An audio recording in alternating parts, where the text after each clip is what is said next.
দুধের মধ্যে carbohydrate, fat, protein, vitamin, minerals, micronutrition সহ ম্যাক্রো এবং মাইক্রো সব ধরনের নিউট্রিয়েন্টই থাকে। এছাড়া এটার মধ্যে পর্যাপ্ত পরিমাণে ক্যালসিয়াম, ভিটামিন ডি, এটার মধ্যে পর্যাপ্ত পরিমাণে ফসফেট এবং পটাশিয়াম রয়েছে।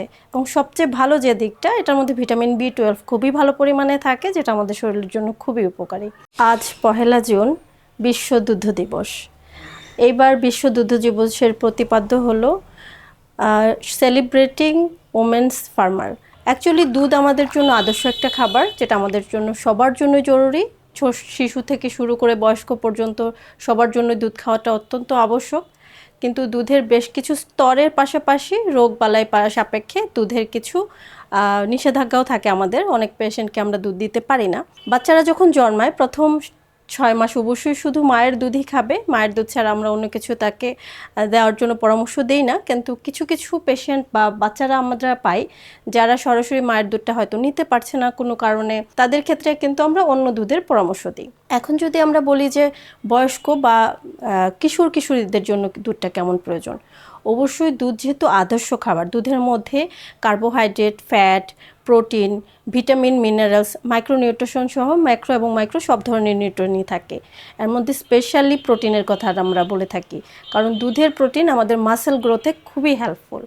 এছাড়া এটার মধ্যে পর্যাপ্ত পরিমাণে ক্যালসিয়াম, ভিটামিন ডি, এটার মধ্যে পর্যাপ্ত পরিমাণে ফসফেট এবং পটাশিয়াম রয়েছে। এবং সবচেয়ে ভালো যে দিকটা, এটার মধ্যে ভিটামিন B12 খুবই ভালো পরিমাণে থাকে, যেটা আমাদের শরীরের জন্য খুবই উপকারী। তো আমরা যদি নিজের হাড়গুড় মজবুত অথবা দাঁত মজবুত এবং মাসেল বিল্ড আপের জন্য অবশ্যই দুধের কোনো বিকল্প নেই। 1 গ্লাস দুধ আমাদের শরীরের জন্য খুবই ভালো, কিন্তু কিশোর বয়সে আমরা 2 থেকে 3 গ্লাস দুধের পরামর্শ দিয়ে থাকি। বয়স্কদের দুধের চাহিদা আরও বেশি থাকে, কারণ বয়সকালে দেখা যায় আমাদের ক্যালসিয়ামের একটা ডেফিসিয়েন্সি থাকে, তাদের হাড়গুড় মজবুত বা অস্টিওপোরোসিস হওয়ার সম্ভাবনা থাকে, হাড়গুড় একটু দুর্বল হয়। অর্থাৎ আমরা কিন্তু বলে থাকি যে 40-এর পর থেকেই আমাদের হাড়ের ক্ষয় শুরু হয়ে যায়।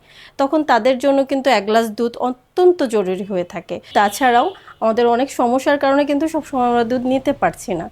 যেমন হতে পারে যে আমাদের পেটের যদি প্রবলেম থাকে, যাদের IBS-এর প্রবলেম থাকে, যাদের ল্যাকটোজ ইনটলারেন্স থাকে, সেই ক্ষেত্রে আমরা অবশ্যই তাদেরকে বলি যে সয়া মিল্ক, আমন্ড মিল্ক অথবা নারিকেলের মিল্ক, যেটা দুধ, নারিকেলের দুধ, সেগুলো খেতে পারে। এছাড়া দেখা যায় আমাদের রোগ ভেদেও কিছু দুধের রেস্ট্রিকশন থেকে থাকে। যেমন যদি ডায়াবেটিস কেউ থেকে থাকে, সেই ক্ষেত্রে কিন্তু আমরা গরুর দুধটা পর্যাপ্ত সবাইকে সাজেস্ট করতে পারি না। যদি খেতে পারে, যদি ডায়াবেটিসটা তাদের নিয়ন্ত্রিত থাকে, তাদের আপ ডাউন না হয়, সুগার অনেক বেশি বেড়ে না যায়, তাহলে 1 গ্লাস দুধ আমরা বলি খাওয়ার জন্য। এবং দুধটা আমরা রাতে খাওয়ার পরামর্শ দিই, কারণ রাতে ঘুমের আগে যদি দুধটা খায়, অর্থাৎ 10টা-11টার দিকে, তখন সারা রাত প্রোটিনটা আস্তে আস্তে ভাঙবে এবং সুগারটা তাকে আস্তে আস্তে এনার্জেটিক রাখবে এবং সুগার ফল করার সম্ভাবনা কম থাকে। যাদের কিডনির সমস্যা আছে তাদের ক্ষেত্রে কিন্তু সবাইকে আমরা দুধ বলতে পারি না, কারণ অনেক পেশেন্ট আছে যাদের কিডনির অ্যাডভান্স স্টেজে থাকে, তাদেরকে কিন্তু আমাদের দুধ সহ অনেক কিছুই প্রোটিনের পরিমাণ নির্ধারণ করে অনেক সময় দুধটা নিষেধ করতে হয়, কারণ দুধে ফসফরাসের পরিমাণ বেশি থাকে, সেই ক্ষেত্রে ফসফেট বেড়ে যাওয়ার একটা প্রবণতা থাকে। এছাড়া পটাশিয়ামের পরিমাণও এটার মধ্যে ভালো পরিমাণে থাকে, এজন্য আমরা অনেক সময় পেশেন্টকে দুধটা বলতে পারি না।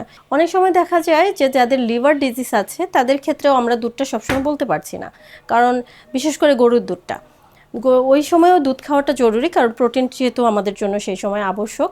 কিন্তু সেই সময় আমরা গরুর দুধ বলতে সবসময় পারছি না, কারণ গরুর দুধে যথেষ্ট পরিমাণে স্যাচুরেটেড ফ্যাট আছে।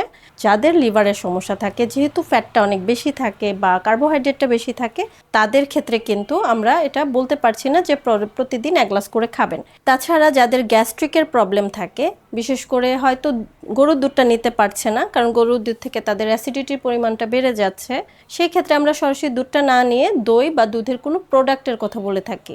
তাছাড়া যারা গর্ভবতী নারী, তাদের ক্ষেত্রে কিন্তু দুধটা অত্যন্ত জরুরি, অন্তত পক্ষে 2 গ্লাস দুধ তাদের জন্য জরুরি।